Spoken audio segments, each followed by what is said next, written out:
She does a poetry fair for us, and I think this is coming up the fifth year. The fifth year.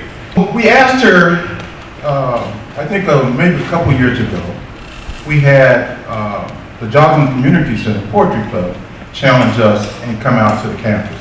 We're out at Cal State Dominguez Hills. So this year we thought it was good that we would come back and reciprocate. And we didn't know we were going to have the young with us, so it's going to make it difficult, but it's going to be an exciting time.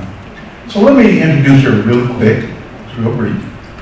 But Dr. Cherin is a professor emeritus of interdisciplinary studies at Cal State Dominguez Hills and vice president of the Cal State Dominguez Hills Emeritus Faculty Association. She currently teaches in the Humanities Master of Arts HUX program. She's the author of Journey in Flagrante, Level 4 Press, and 2 chapbooks. Cherin says that poetry chose her rather than her choosing it. For me, it's a journey through poetry, says Cherin, of her book. The first poem has to do with what to do in order to become a poet. The last poem has to do with poetry being intellectual, clear, and satisfying. Let's bring up Dr. Cherin.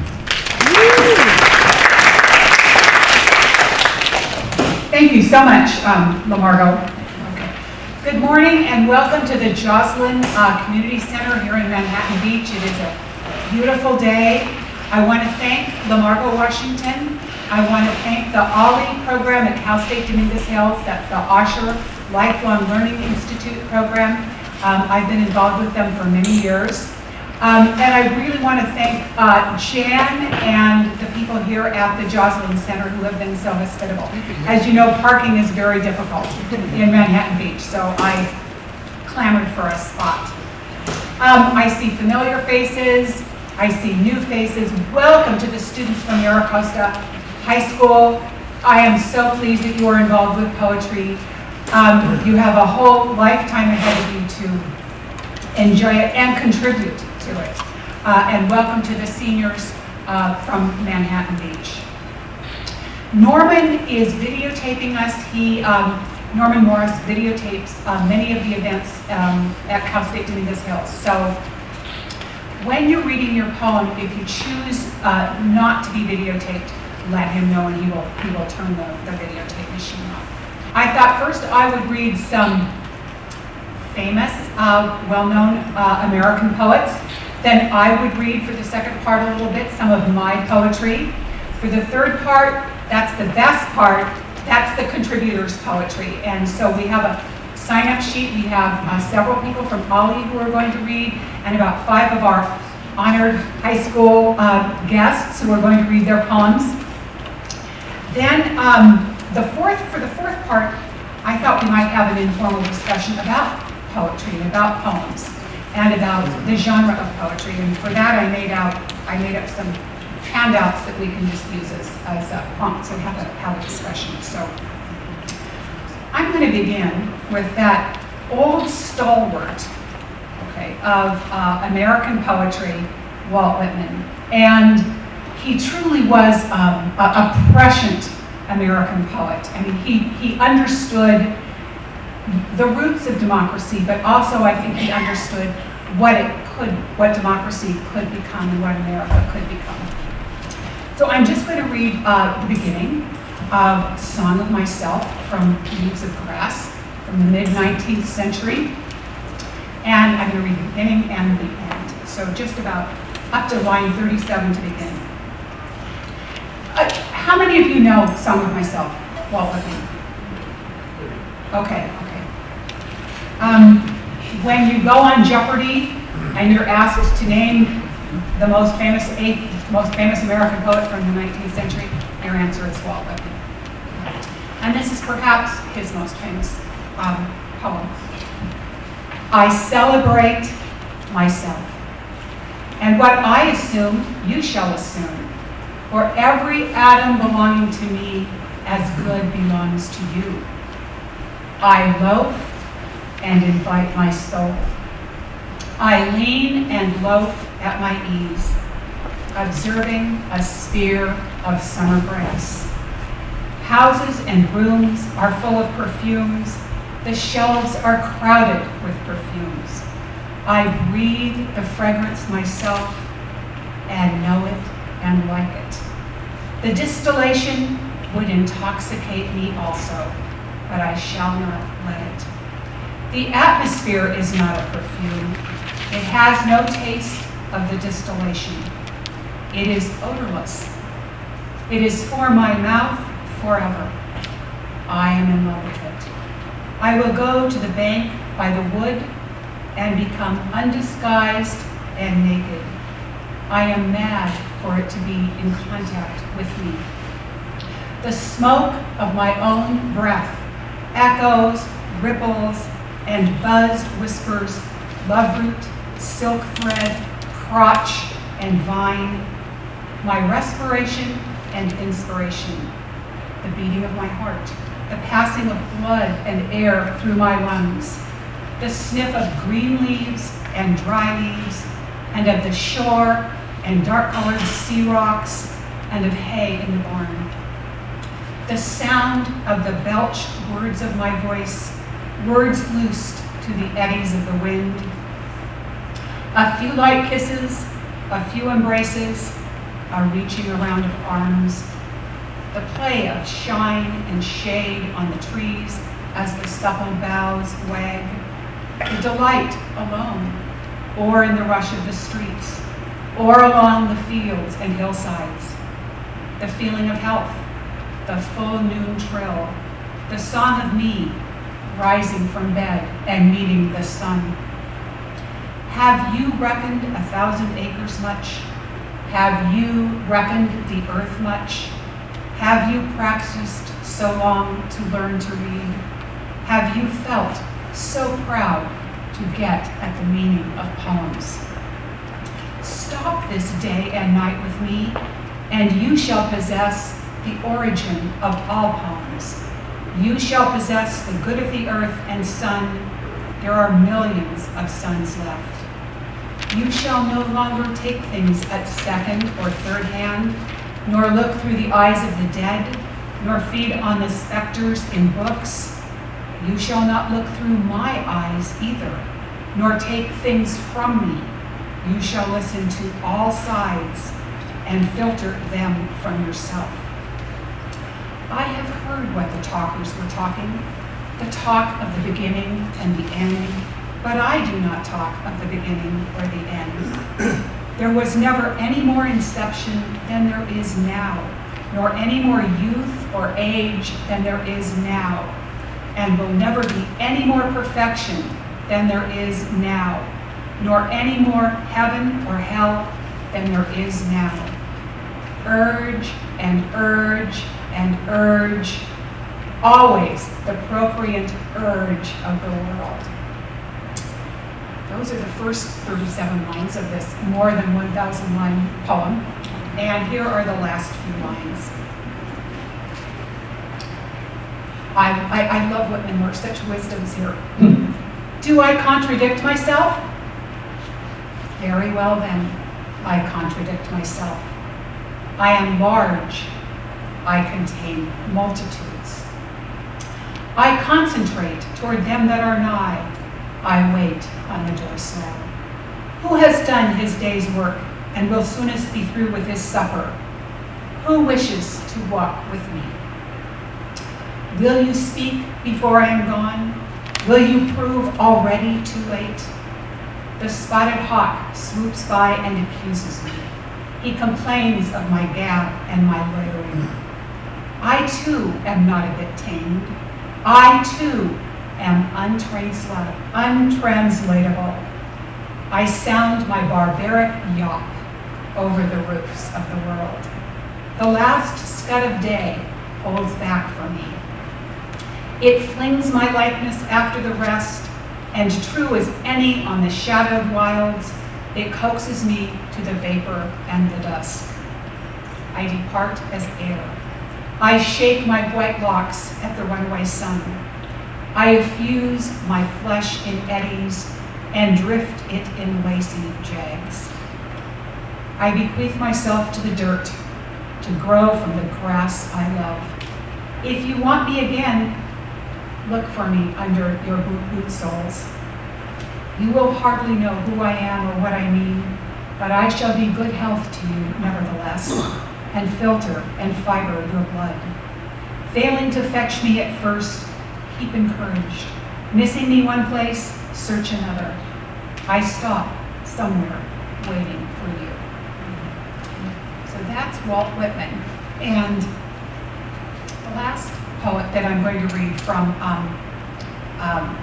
the American canon is Lucille Clifton. And she is a contemporary. Walt Whitman, gay white man. Lucille Clifton, African-American woman. And I was fortunate enough to work with her at the Squaw Valley Community of Writers. And I encourage you guys, okay, just get involved with the poetry community as quickly as you can. Send your stuff out. If you get rejection slips, paste them on the wall, and apply to go to seminars and poetry events and workshops. Okay, this is Lucille Clifton.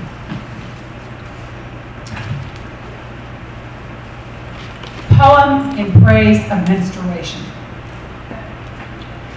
If there is a river more beautiful than this, bright as the blood, red edge of the moon, if there is a river more faithful than this, returning each month to the same delta, if there is a river braver than this, coming and coming in a surge of passion, of pain, if there is a river more ancient than this, daughter of Eve, mother of Cain and of Abel, if there is in the universe such a river, there is somewhere water more powerful than this wild water. Pray that it flows also through animals, beautiful and faithful and ancient and female and brave. This is the title poem of Clifton's book, Blessing the Boats. May the tide that is entering even now the lip of our understanding carry you out beyond the face of fear. May you kiss the wind, then turn from it, certain that it will love you back. May you open your eyes to water, water waving forever, and may you in your innocence sail through this to that.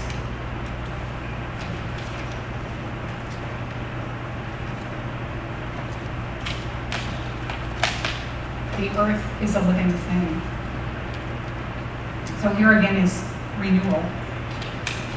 The earth is a living thing, is a black shambling bear, ruffling its wild back and tossing mountains into the sea. Is a black hawk circling the burying ground, circling the bones picked clean and discarded. Is a fish black lined in the belly of water, is a diamond lined in the black belly of coal, is a blackened living thing, is a favorite child of the universe. Feel her rolling her hand in its kinky hair, feel her brushing it clean. Lucille Clifton.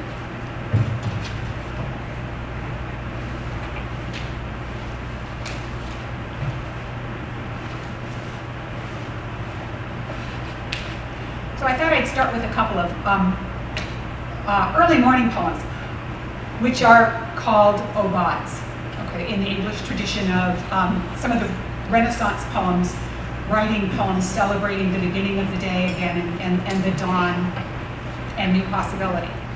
I'm always interested in everybody's creative metabolism. Okay, what is your circumstance of creative production?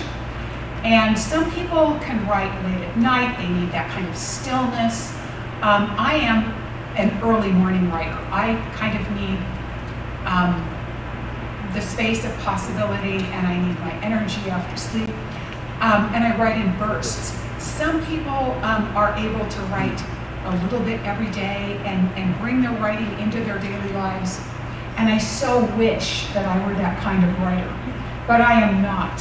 Okay, when I'm in a creative mode and writing, I almost it's a nurturing kind of place and site, and I give to my poems the same kind of nurturing that I give to my children when I was raising them, and that I give to my grandchildren, and that I give to my work. But I can't do it all at the same time. And those of you who can, I really admire. Some people are able to write a little bit every day and bring their writing into their daily lives. And I so wish that I were that kind of writer, but I am not. Okay, when I'm in a creative mode and writing, I almost it's a nurturing kind of place and site, and I give to my poems the same kind of nurturing that I give to my children when I was raising them, and that I give to my grandchildren, and that I give to my work. But I can't do it all at the same time. And those of you who can, I really admire. But I am very interested in creative metabolisms. So this is an early morning poem. Compost. Every morning she prepares the earth with the pointed spade, turns last night's sorrows into mulch. Most griefs break down, decompose, so new sadnesses can sprout. What's inorganic is raked into trash bags, hauled off to the dump. Stronger sadnesses will grow if watered well, better woes, hybrid spirits of botany and temper. While she gardens, the dung beetles chant and do their work, add surprise to the mix. She throws them browned apple peelings and coffee grounds, turning new sod onto sorrow, whole phylums of lament. Sown desolations grow, take hold, then wane before the next new harrowing, and the fine, fresh earth which surely will follow. Here's a second, thank you very much. Let's wait till the end. I really appreciate that.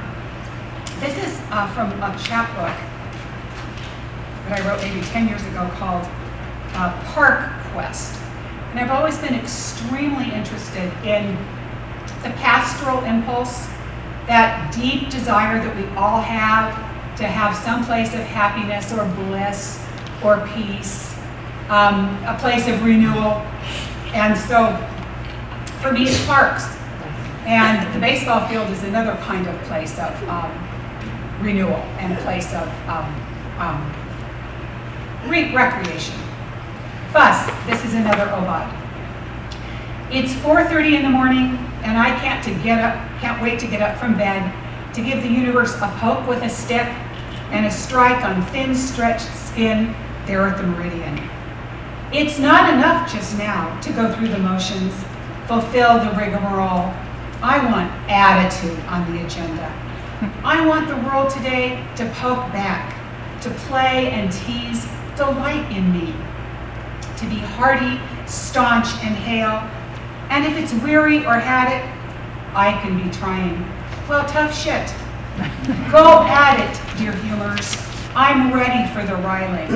A physics of consequence, sweet commotion.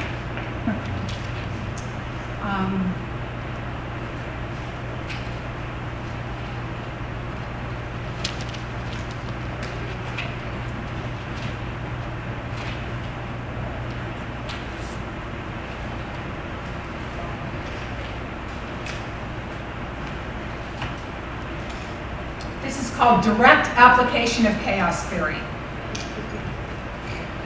Okay, so here's that pastoral site that we all wish for, kind of askew. The butterfly that flaps its wings half a world away produces a cause and effect that proliferates and factors in waves of change elegant and unchartable. Here in my hemisphere, it's a goddamn mess. 50 things stacked up and more tomorrow, papers and files, demands and delegations, folly and phones. Consequences unimaginable with the opening and closing of the fateful Lepidoptera. Did my butterfly spread its labial wings just a bit off center.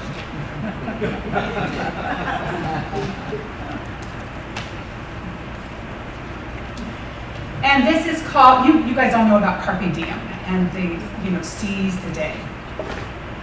What was the wonderful movie with was it Robin Williams, Dead Poets Society? Oh, okay, that riffed on the idea of Carpe Diem. Life on the Carpe Diem model. Perhaps the wise ones, Horace, Spencer, Marvell, meant seize one day, or 1 hour, or one blessed fleshly communion once in a while. That Latin ode and Renaissance reprises intended temporal pillage, the ravish of limited moments, small relishes every so often. I seem to seize the day on a continuous basis. It gets a little wearying to wrap around and hold fast always, to capture the glories of each winged flight, each day a new campaign.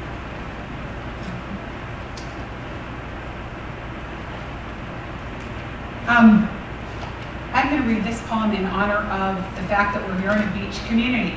And I also live on the beach in Long Beach, next to the bike path. And that's one of my great pleasures, is walking up and down the bike path. Beach Boulevardiers. We stroll 6,000 miles from Paris, a century after the Belle Epoque, on a flattened strand with piles of storm debris that with a little imagination are surely the haystacks of Claude Monet. Because of breaks in sewer lines, there are sky-high bacteria levels. Capacity proliferates. Heaven's colors stun. The reveries of polluted seas are no less poignant. My Café Noir is a styrofoam cup. My copy of Proust, a paper hack. But the amble is relaxed and leisured.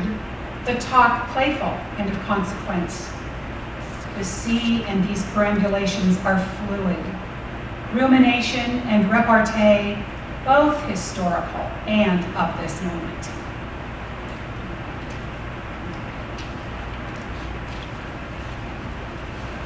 And this is dress up. They say presentation is everything. And from a rhetorical perspective, I understand that. Exteriors are easy to arrange with the flash of fashion. A bit of repositioning, explicit design and style. But the inside, the stuff that feels and wants, is not so easily gussied up. I search for garnish in the dresser, some potpourri for the morale, a flourish for the spirit. Have you ever felt with a whole closet full, there's nothing to wear?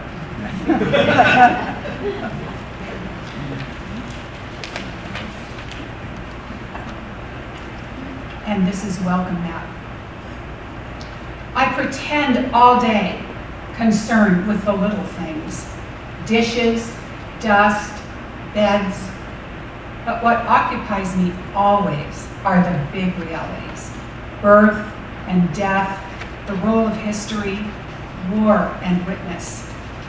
I do the ordinary, the petty and small, nails and hair, the obligatory protocols, always knowing microbes, bacteria, illness and despair, the great cyclicities are just outside, lurking patiently, ready to knock.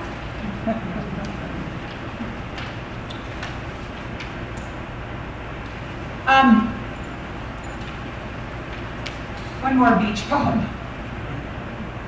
Message in a bottle. On the beach I found a bottle. Lined paper, blue writing, scrolled, a message inside. I picked it up and considered bringing it home, pictured the tweezers in the right-hand corner of the bathroom drawer. What kind of arcana could this bear? Enigmas, verities, musings, or a third-grade whim? Younger, I would have felt a chosen recipient, singled out from all the other walkers and combers on all the beaches of the world. But I returned it to its rightful burn, upright, a Gothic spire in a Coors bottle, and sauntered on, no regrets. I do not want that fate.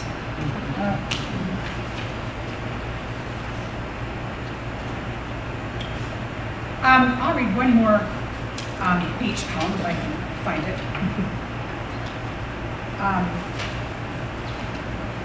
Here it is. Sea owls. All over the place here at the edge of the continent are wooden owls on roofs and rails, wise sentries peering over ocean. At first they seem out of place. Seahorses would be more thematic, copper whales more fitting. But these are scarecrows that keep the gulls from shitting on elegant patios. There is more stock in a place when the unsuited is embraced. The sea needs these forest totems, carved birds foretelling inland, dense and timbered center. And I'm going to end part 2 of our reading today with a poem about kind of what sustains me. And I always love the whole cycle of life, and it's just so interesting about kind of where our kind of aesthetic system gets kind of set. And I mean, for many of us, it gets set in high school, you know, and I still love, you know, the songs of the 60s, and I still have a variation of my bubble hairdo, and I went with great glee last year to my 50th high school reunion, and it's so wonderful to see what happens to people over the course of a lifetime.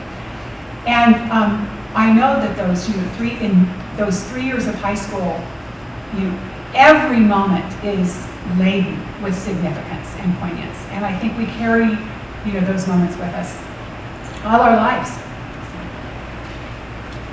With thanks to the Beatles for the intertextuality and sass, I get by with a little help from myth, chronicle, landmark, from brood stories, the play of textures and layers. For all to see. Jack London, Miller, Whitman, Keats, important in Neruda's life. Passionate embraces with Matilda. Much wondrous beauty to behold. And yet, Pablo's soul searched for more.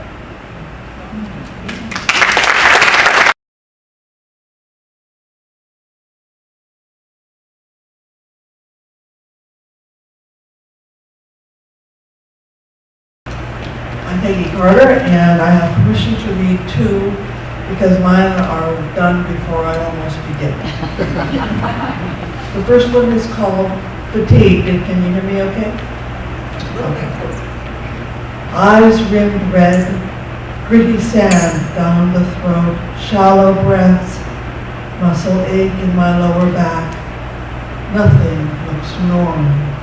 The walls are skewed, pictures rattle inside their bent frames. The music is off key.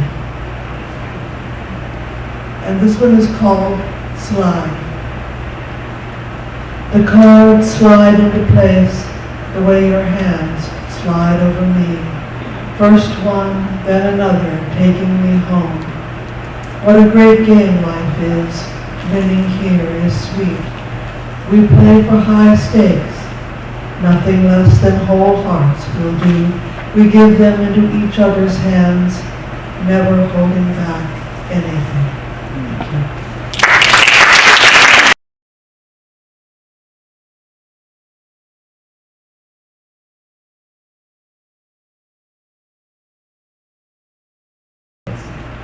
Stephen Vincent Benet has pretty well followed a fashion. He was writing in the 1920s, 1930s, 1940s. He wrote a lot of short stories, one called The Devil and Daniel Webster, was made into a movie. And other stories like Tommy Pine and the Fool Killer and The Walls of Babylon. But if he's known at all today, he's known by an epic series of poems he called John Brown's Body, covering the Civil War. I'd love to read excerpts from that, but my wife persuaded me not to. So I'm going to read some of his fun things. Captain Kidd, 1850, 1701. This person in the gaudy clothes is worthy Captain Kidd. They say they're very bold. I think that's a good. They say it's all a story that his favorite little song was Make Those Lovers Walk the Plank. I think perhaps they're wrong. They say he never pirated beneath those fallen bones. He merely traveled for his health and spoke in soothing tones. In fact, you'll read in nearly all the newer history books that he is as mild as cottage cheese. But I don't like his looks.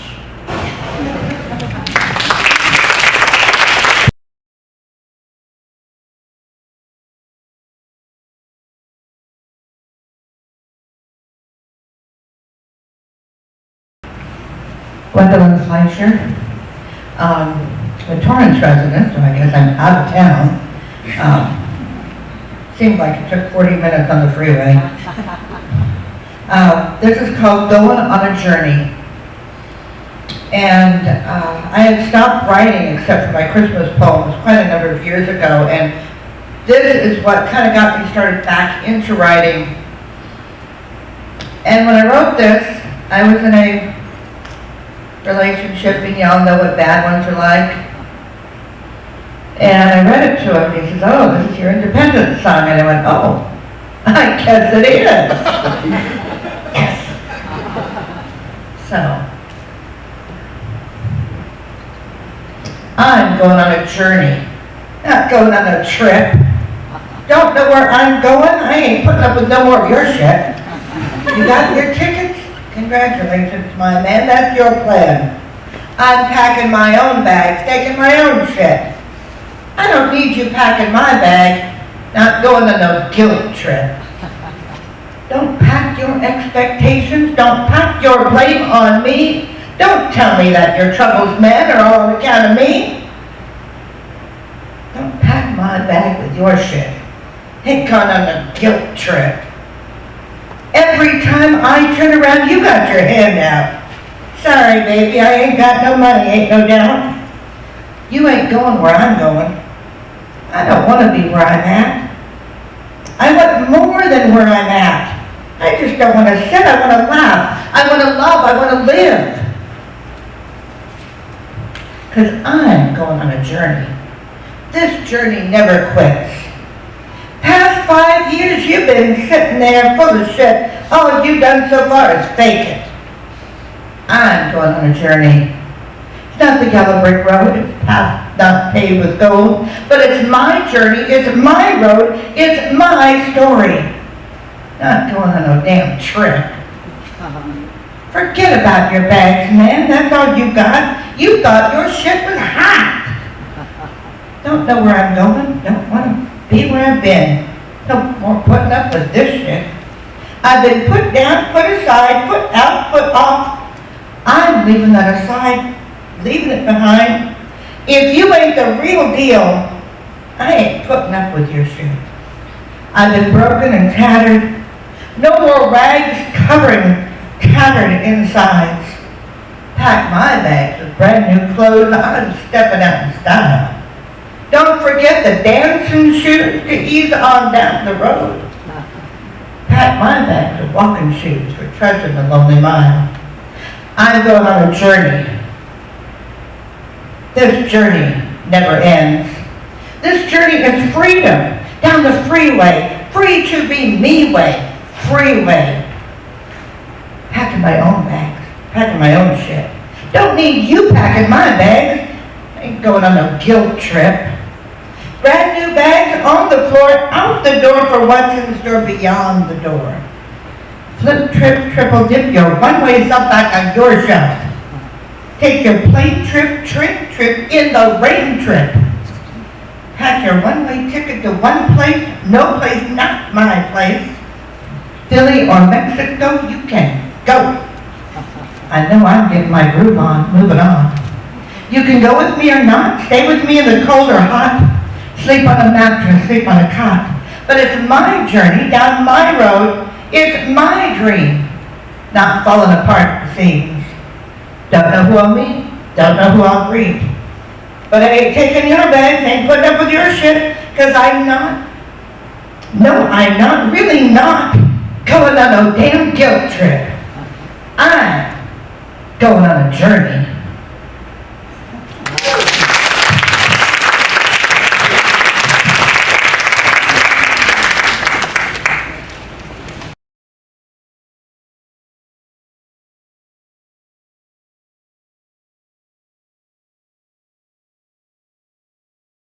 My name is Ken Harrell. I am a resident of Manhattan Beach. My American Lit class, I went from Whitman to Thoreau to Poe, and finally arrived at Robert Service, who's probably my favorite and who I follow after. I'm also a member of the United States Coast Guard Auxiliary. And in the Coast Guard Auxiliary, and I'm saying this because I have to give a little motivation for what it is that I'm going to read. In the Coast Guard Auxiliary, you must qualify for everything that you're going to do. You're going to be a vessel examiner, you need to study, pass a test, and go before a board. If you're going to be a crew member on a boat, it's a long course. It's 8 to 10 weeks of a lot of hard work, studying, learning about the boat, learning about the vessel, how to care for a crew, line handling, marlin spike, all of this type of thing. I went through that in 2003.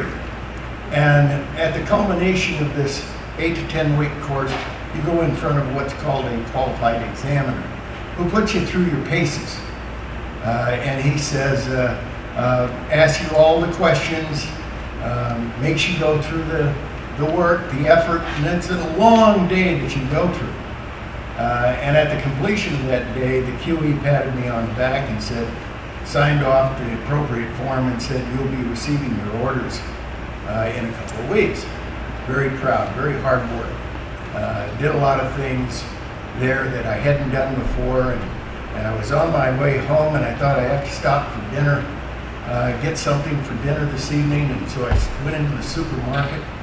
Coming out, there was, in the checkout line, was this beautiful young lady that,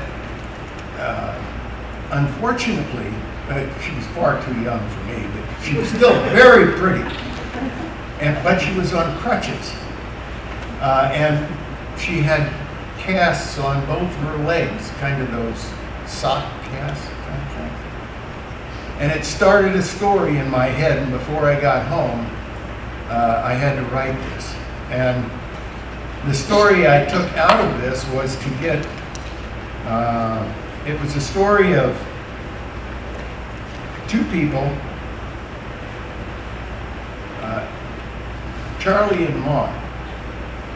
And Charlie and Maud, Charlie's a sailor in the mid to late 18th century.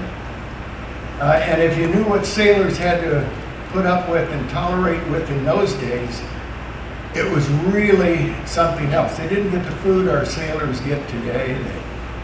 They didn't have flushing heads. And they spent long time away from their families and their loved ones. So this is from mainly Charlie's perspective. And I kind of think that Charlie is from Ireland. So I'm going to have to try and makeshift with an Irish accent to make this come apart real well.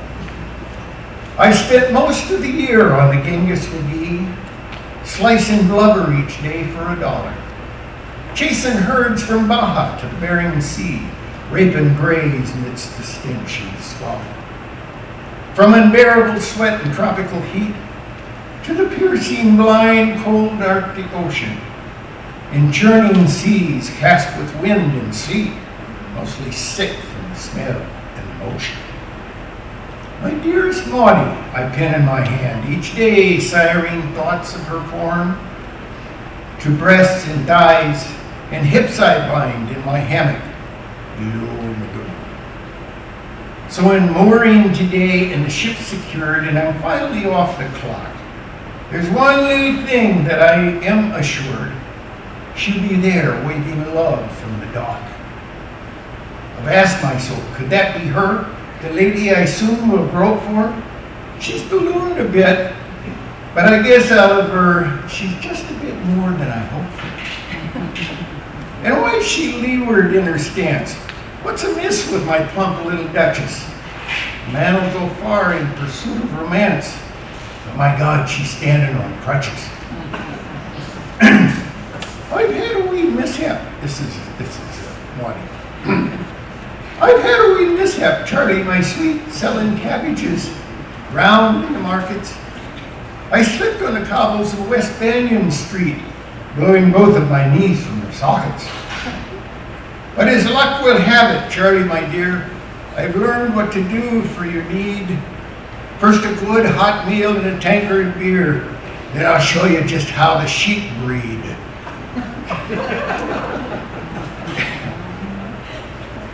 I didn't even know there was one. They're fine. Frankly, we need release forms more than you. Now I have to admit, it sounds pretty good, thinking thoughts of how she might breed. Ben, if there's only a chance that she really could, well, a sailor never spits to the wind. So after my meal and a schooner of ale, she beckons to the room where I'm lord, standing in the hatch of my home fan tail saying, "Come on, Swabby, welcome aboard." First on to the bed, where she lay face down, spreading stilts out across the mat. But I soon developed a precocious frown. Seems my love was a wee too flat. Shove off to the table where she braces standing, but this too I soon have to abort, for the tide has ebbed from her unsteady landing. Her portal is 5 inches too short. Frustration attacks as we try each position, so I had to give this some thought. If demasted adrift and soon in transition, what would I do if I'm caught? I make do with whatever to stay afloat, plugging holes in rigging sails, whatever's needed to save the boat in the very worst tempests and gales. So from out of my duffel, I grabbed some line, up to the ceiling and over the beam. I winched it down and secured her behind, pulling it up just a little to foster the dream. Crisscrossing the room and up to each post, stringing out line to window latches, cradling my vessel from coast to coast, all was ready, batten down the hatches. Then I piped myself aboard. Then I piped myself on to try my new craft, and she responded to helm's command. I explored her holds from both fore and aft. I pushed her to her limits and then to remand, and the cottage shook, the windows slammed so good that I had to keep digging till we ran aground. Well, I'll be damned. The old girl just busted her rigging. Now I'm back aboard the Genghis McGee, amidst the grease and sweat and squalor, fighting loneliness on bounding seas and cursing Neptune's fiendish caller. And in my solace, where I've been jailed midst all that's crude and body, I'll never forget the night I sailed to Elysium aboard the Maudie.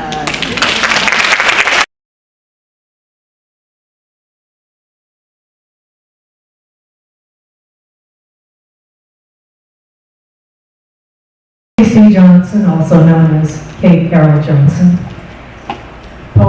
This poem is entitled Red and Black, Variations on a Theme by Rilke. It's a little sonnet, also ekphrastic, or all us poetry buffs. So Red and Black, Variations on a Theme by Rilke. On Picasso's drawing, pencil on paper, of Matador Luis Miguel Dominguin, 1897. I do not mind his stare, his nudity revealing bones, his sinewed muscles tough as stone, taut even when at rest, and he, dark diamond of a man, all angles from mid-forehead to his thighs, where the image ends.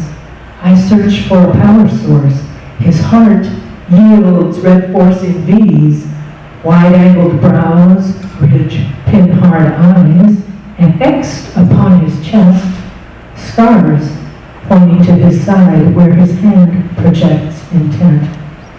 He stands there unadorned, a rose. Black beard-like shadow at his neck directs my eye to what it cannot see below the bristling counterpoint I should avoid. What would Picasso say? Or even Freud?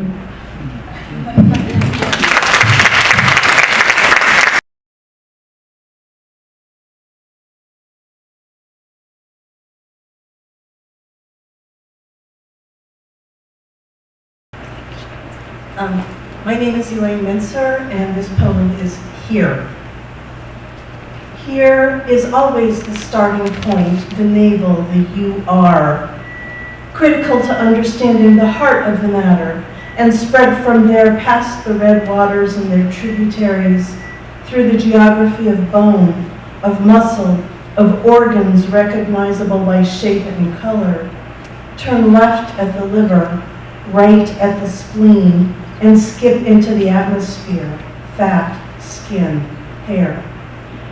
And here, sitting in this chair for hours now, and him in the bed there, not even flinching, as they empty him of bloods and humors for tests and evaluations, as if, like good journalists, they try to answer the who, what, when, why, where, and the answer is always here, where they attach the electrode, and here, where skin met asphalt, at the intersection of Highland and Melrose. And there, last night, my husband was walking and then was not. And the questions that remained to be answered, all the heres and nows and thens. A Prius from Florida, a dark man in shorts and tank top, a doctor with a ponytail and goatee, the hostess at the restaurant in her lime green dress and blue eyes, the family in the back room trying to taste every single thing because there might never be another now here.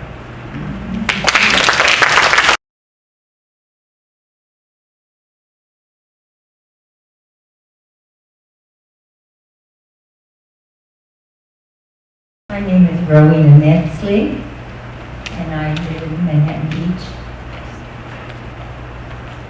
And I'm reading a poem that came from a feeling of pure happiness that you feel once in a blue moon. And it happened over at the mall one morning. It was a little later this fall than this. It was a misty morning. It was just a fine, fine mist in the air. And just a little bit cool, just right.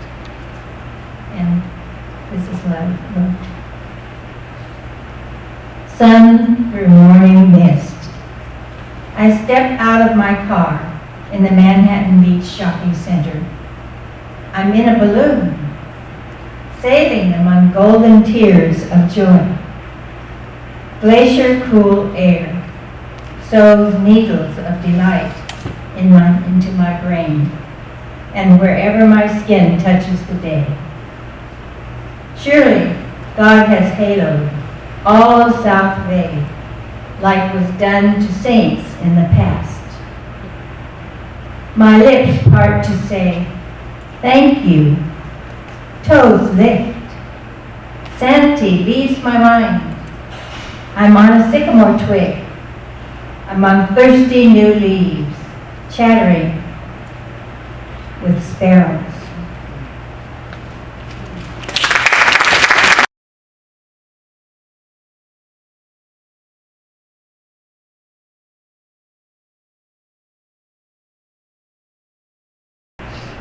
Your rope a lunch. Those rock restaurant greens huddled in twisted rain, the wild driving talking of gutter study, fusion jazz or jails, or malice, observe the malice. Your vegetarians have more Yule Ram yams and clarinet startups than blonde high-top organ cafes. They sell blackstrap gardenias to brass ex-wives, carried down the calloused backs of Chardonnay busboys. Mythic ribbons clanking complications, menu all afloat, spin and scribble, red peppers, sod carriers, tonsils, distemper, pinto beans, and photographs. Go back again and again. Habitual frantic piano saw, toothsome birds drenched in whipped crazy. Or, think about it, telegraph some touchy corn down to Minnie's morning counter. Glue on goggles. Pluck those bastard beets naked, wash the tahini off them, and lay on a little shredded literature. We've expletive deleted sugar in a naive rookery like this healthy somewhere, a splendid, wounded oral choice when low velocity is abroad.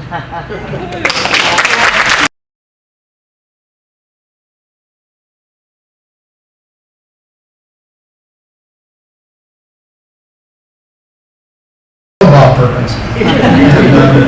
I want to put a word in for the Manhattan Beach Poetry Circle, of which I'm part. We've heard several readers from the circle. Rowena Netsley, Irma Cohen was here, Peggy Carter, Elaine Mincer, Lynn Schubert, Patricia Jackson was here. And the reason I want to put a word in is I'd like to encourage you all to come eat with us. We meet the second and fourth Tuesday at 1 o'clock to 3 o'clock in this building. And then we call ourselves the Manhattan Beach Poetry Circle. Many of the members don't live there, and though we sometimes call ourselves the Senior Poetry Circle, non-seniors are welcome. So if you could get out of high school at 1 p.m., we'd love to see you, or anybody else in the audience. And then I'd also like to put in a word for Adrian Rich, who I think is a terrific poet of a political nature, civil rights activist, LGBTQ activist, and fairly recently passed away. There's a big best-selling as poetry books go, collected works that you could pick up in pages, I'm sure. Or you could start as I did with a smaller volume of verse. This one is A Dream of The Dream of a Common Language, charming title, and it's a title poem. But the reason I bring her up now is in that book are what she calls 21 love poems. And their only title is 1 or 6 or 10 or whatever. As a writing exercise, kind of, and because she's a thoughtful poet and makes me think, I started writing poems after reading her poems. So this particular one that I'm going to read now is after reading Adrian Rich's love poem number 4. How hard to love in political life. Politics.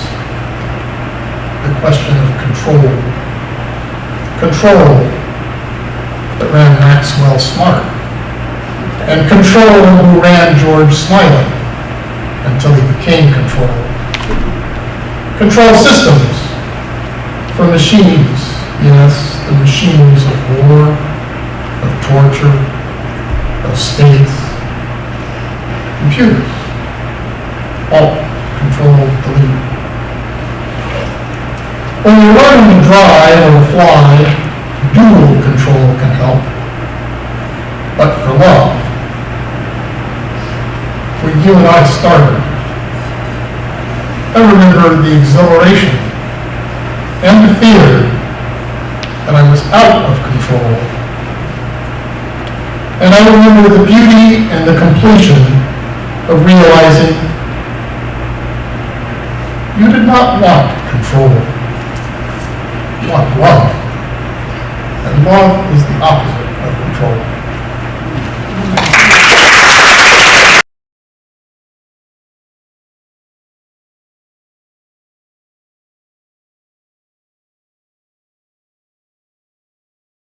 Perkins. I want to put a word in for the Manhattan Beach Poetry Circle, which I'm part. We've heard several readers from the circle. Rowena Netsley, Irma Cohen was here, Peggy Carter, Elaine Mincer, Lynn Schubert, Patricia Jackson was here. And the reason I want to put a word in is I'd like to encourage you all to come eat with us. We meet the second and fourth Tuesday at 1 o'clock to 3 o'clock in this building. And then we call ourselves the Manhattan Beach Poetry Circle. Many of the members don't live there, and though we sometimes call ourselves the Senior Poetry Circle, non-seniors are welcome. So if you could get out of high school at 1 p.m., we'd love to see you, or anybody else in the audience. And then I'd also like to put in a word for Adrian Rich, who I think is a terrific poet of a political nature, civil rights activist, LGBTQ activist, and fairly recently passed away. There's a big best-selling as poetry books go, collected works that you could pick up at pages, I'm sure. Or you could start as I did with a smaller volume of hers. This one is The Dream of a Common Language, charming title, and it's a title poem. But the reason I bring her up now is in that book are what she calls 21 love poems. And their only title is 1 or 6 or 10 or whatever. As a writing exercise, kind of, and because she's a thoughtful poet and makes me think, I started writing poems after reading her poems. So this particular one that I'm going to read now is after reading Adrian Rich's love poem number 4. How hard to love in political life. Politics. The question of control. Control that ran Maxwell smart. And control who ran George smiling until he became control.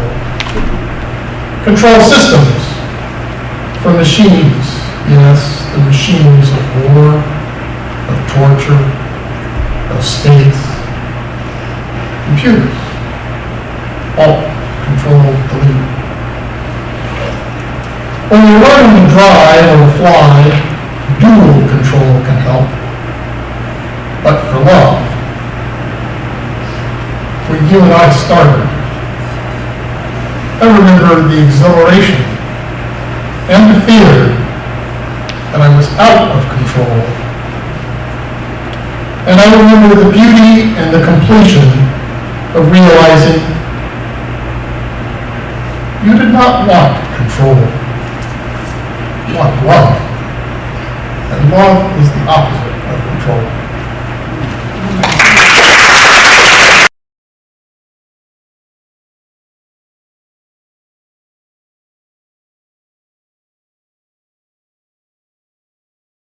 Morning. My name is Rita Ray. And I have to say, as a former high school English teacher, it warms my heart to see the high school kids here today. Keep writing. My poem is titled In the Mirror, and it's one of my newer poems. It kind of reflects the fact that I'm now a lady of a certain age. The mirror doesn't lie, so they say. But how can it be true when in my mirror slickness, I see my grandmother's face? Eyes of onyx, wide with wisdom, deep with shades of living, understanding the folly of yesterday. Within the mirror's smoothness, tracks sweep lightly across the brow. Lane in the darkest hours, they breach the ties of youth's elixir. And above the brow, a reluctant hairline shrinks like the morning glory against the setting sun. This silhouette, reminiscent of my grandmother's confidence, her grace, and even her unspeakable pride, her unshakable pride, stares back at me through the coolness of the glass. The mirror doesn't lie, or so they say. But how can my grandmother's history be the mask that I wear today?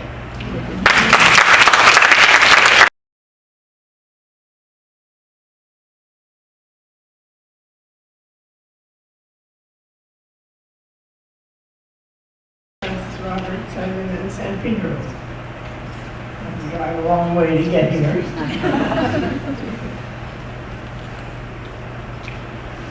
This is a poem that is titled Attitudinal Changes, a Life History.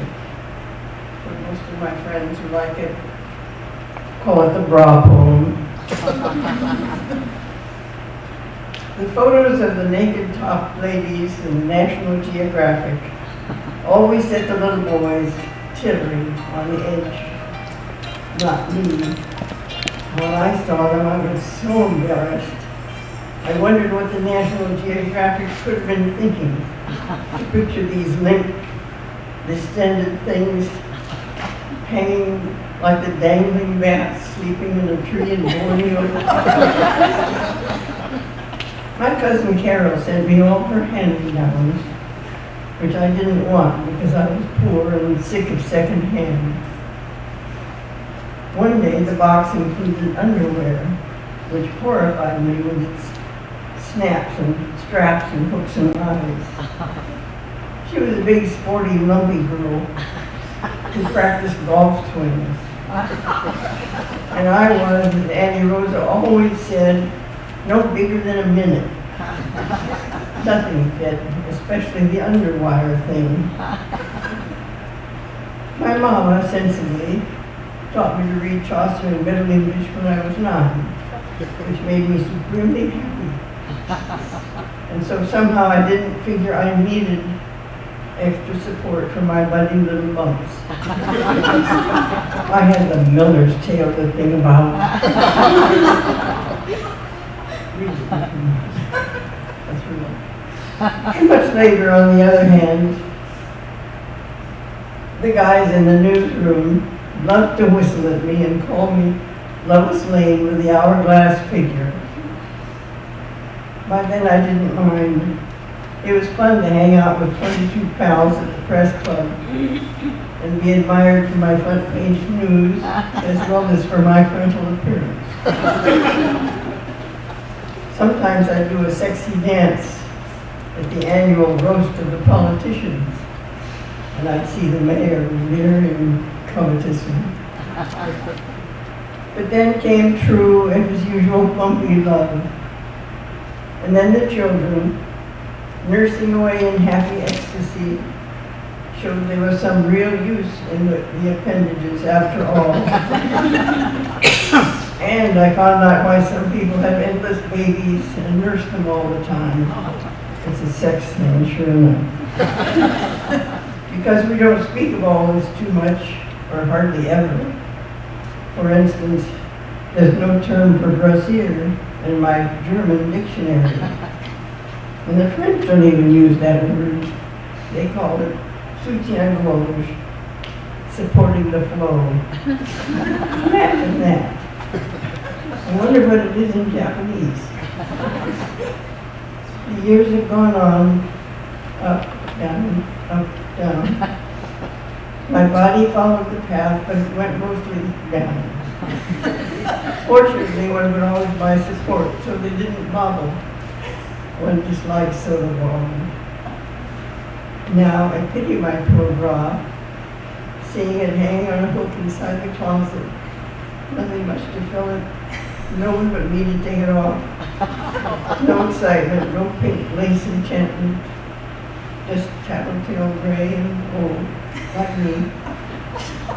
Yet somewhat useful still, if only to avoid the resemblance to the sleeping bats dangling from the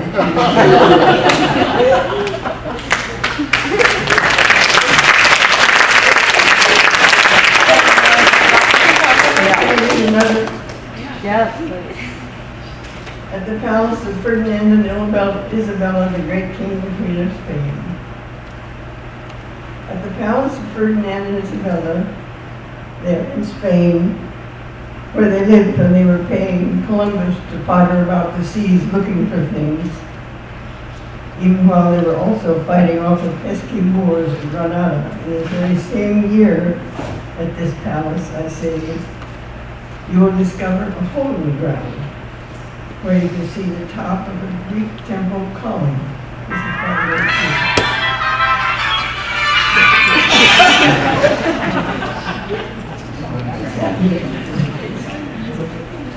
Ionic or Corinthian, you can't tell which, since it is only the very top you can make out, peeking down that little dug-up part in the palace garden.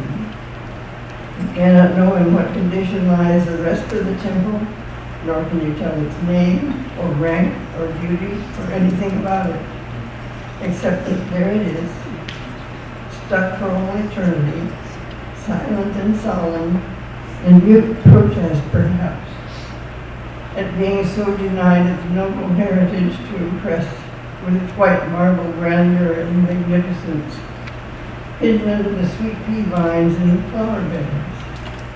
Obviously, somebody was never dusting properly to let those centuries of dirt pile up more than temple high,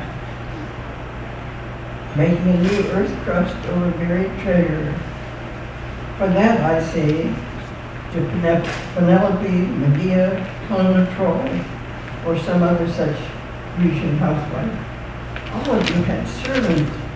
For shame to let the dust accrue so deep, when we could have had a temple shining in the bright Mediterranean sun for all to see, for Isabella to show off her Sunday gown, while other worshippers knelt down to her and marked how beautiful she was, how handsome Ferdinand standing tall beside her, and what a lovely day to be in a Grecian temple in Iberia, at the palace of Ferdinand and Isabella, the great king and queen of Spain.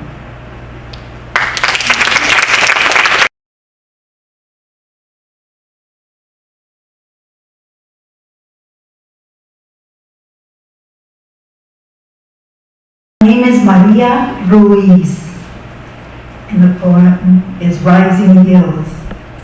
I come from the Father. I'm born with the knowledge that kindness to others is the greatest virtue. And from the Mother who said yes.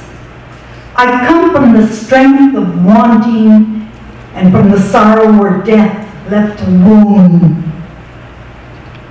With my father dying young and leaving 5 sons orphans. I come from lack where money is more important than love. I come from narrow bridges where to reach the other side takes time and effort. I come from the wit and talents of smart women with the salsa to get what you want.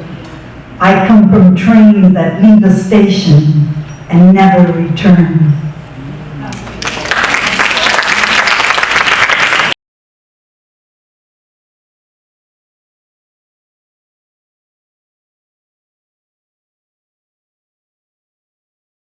Lynn Schubert, and I'm reading An Enabler in Therapy. The old me here again, I tell Heather, my young therapist, who suggests let go and be in the now. I say, I'll try.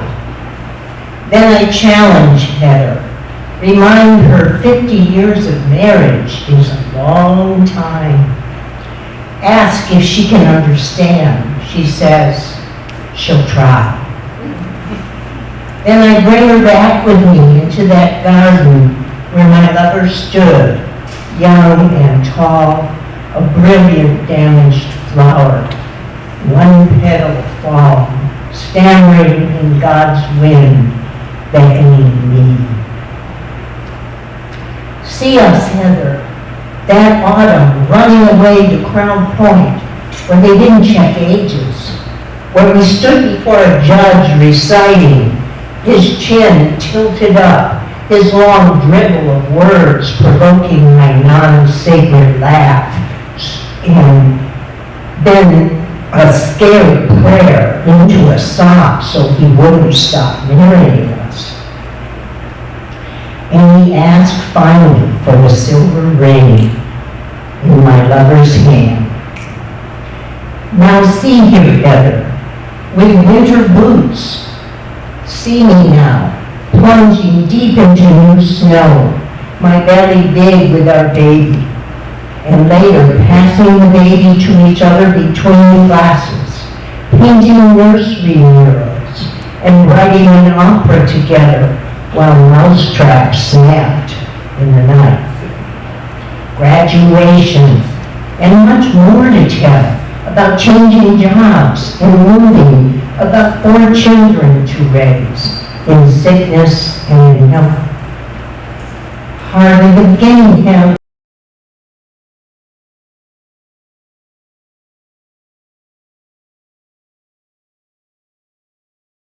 I'm Erin Beam, and so I just wrote my poem called This Is Who I Am. I am from waking up at 5 in the morning. I am from jumping in headfirst with no warning. I am from the caged bird learning to fly. I am from the kitchen baking pie. I am from travel and waiting for my future to unravel. I am from the smell of coffee and the taste of toffee. I am from don't walk and remember to knock. I am from playing at the park and being too young to see the dark. I am from running every day and molding myself like clay. I am from vows of hate and changing my fate. I am from belting my heart out in the shower and doing my homework for over an hour. I am from the broken clock hanging on the wall. I am from being a baby still learning to crawl. You want me to be normal, but I will never be formal, and this is who I am.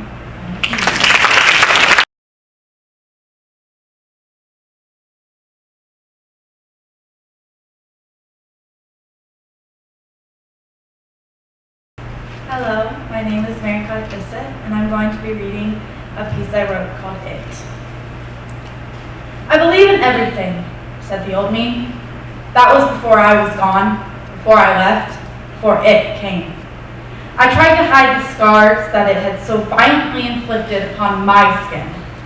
Yet nothing could hide the pain that lurked behind my eyes, that tried to burn me to my last flame, that came alive as I slept. So I tried to sleep longer. I tried to breathe heavier. I tried to fight the enemy inside myself. It used my vulnerability against me. It used my willingness to love against me. It never cared. I did. It never fought. I did. It never had to. It was always in the lead. It had already won.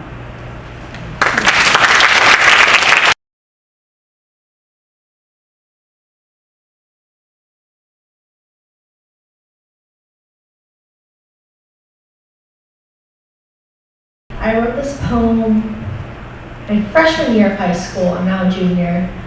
It was after a boy had given me an offhand comment about how I couldn't do what he could because I was a girl. And so this is what I wrote to him. They say a proper lady is seen but not heard. and that her branches may grow up and out and tall and strong, but to allow everyone to pick the finest fruit without her being a say. She may open up her universes to pour out silence and mercy upon the heavens, where the clamorous party of men shower themselves in her beauty. To be seen and not heard. To be looked at but not respected. They say this is the way to be a proper lady. This is for the woman who speaks anyway. To go forth and grow your branches tall and strong and be loud. And when you do your howls in the wind, you will be heard for generations. You cannot tell me that I am not made to pour out my battle cries onto you in your misshapen views, for you have gazed upon the beauty and awesome awe of machine guns, battleships, and tanks and had no choice in aiming after women like I. You will hear me out and I will make your ears bleed from my screams, if that is what it takes to make you stop mocking me for being female. You will hear me. I am seen, but that does not mean I will not be heard.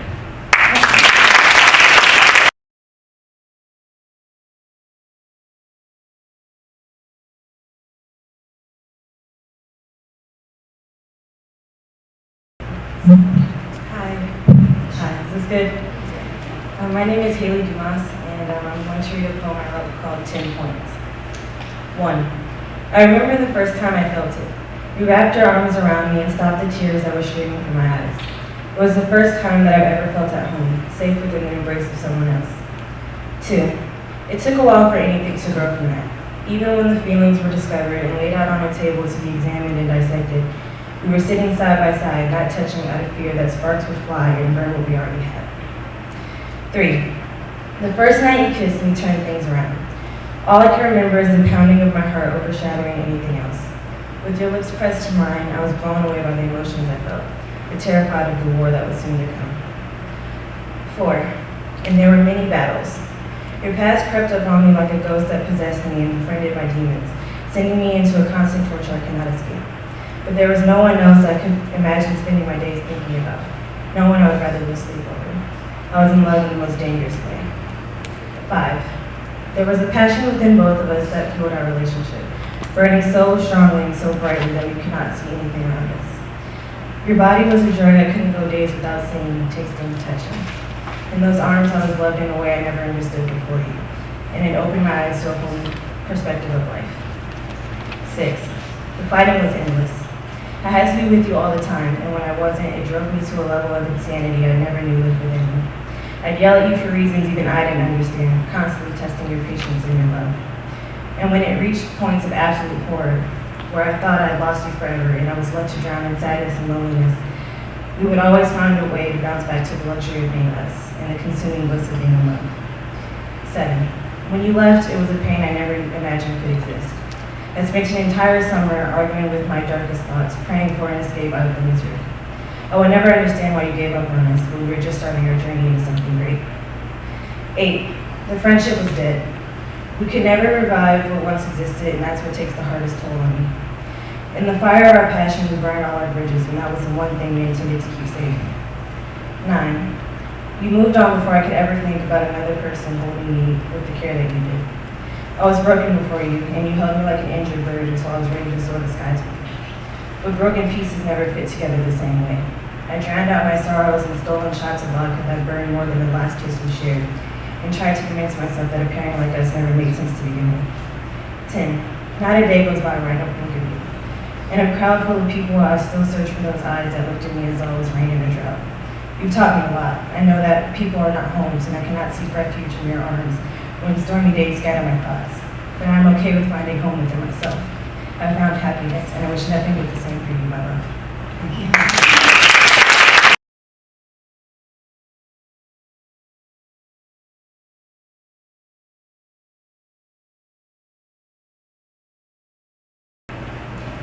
Hi everyone.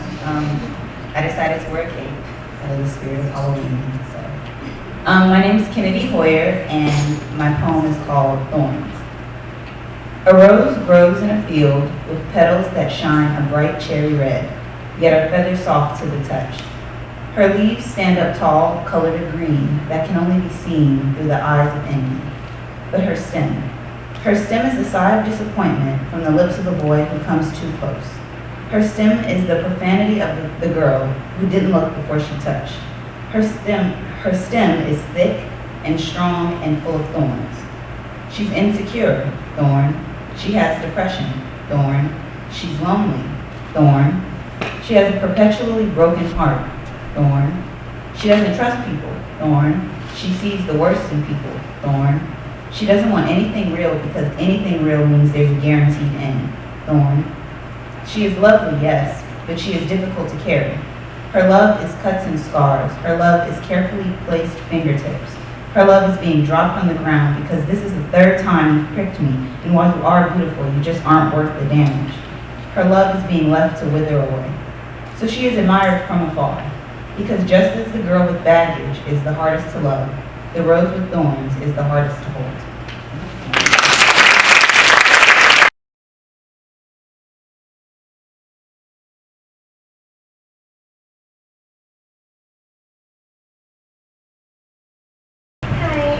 I'm Monique Kasmick, and I wrote this poem about my favorite things in life. Sitting at the park and being pushed on the swings, my favorite things. Taking naps in the car and staring at the stars. The bright lights are so beautiful these days. When we're driving around with no place to go, or when we're driving home. Putting coins in meters and ordering coffee at midnight, that's the life. Exploring cities that never sleep, being young and feeling free. Listening to loud music in the car with the windows rolled down and a dog in my lap and people smiling at us because we are everything good in the world. We are bright colors and wild flowers. I love how life is an adventure when we're together.